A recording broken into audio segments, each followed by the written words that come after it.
बिस्मिल्लाहि वल्हम्दुलिल्लाह वस्सलातु वस्सलामु अला रसूलिल्लाह अम्मा बाद।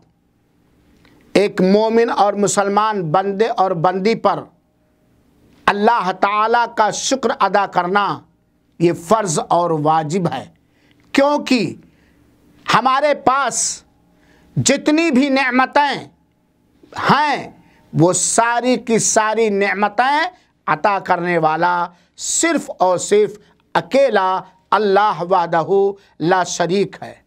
और जब कोई बंदा और बंदी अल्लाह की शुक्रगुजारी करती है, अल्लाह का शुक्र अदा करता है, तो अल्लाह ताला उससे राज़ी होकर उसे और नवाजता है। सूरह इब्राहीम के आयत नंबर 7 के अंदर अल्लाह ताला ने फरमाया, लइन शकरतुम लअज़ीदन्नकुम, अगर तुम लोग शुक्रिया अदा करोगे तो हम तुम्हें और नवाजेंगे। और सूरह नहल की आयत नंबर 114 के अंदर अल्लाह ताला ने अपनी हर अता करदा नेमत पर शुक्र अदा करने का हुक्म दिया है। वश्कुरू निअमतल्लाहि इन कुंतुम ताबुदून, तुम अल्लाह ताला की नेमतों की शुक्रगुजारी करो, अल्लाह ताला का शुक्रिया अदा करो अगर तुम लोग अल्लाह ताला के इबादत गुजार हो। इन दोनों आयतों से ये बात मालूम होती है कि हमें हर हाल में अल्लाह ताला का शुक्रगुजार होना चाहिए।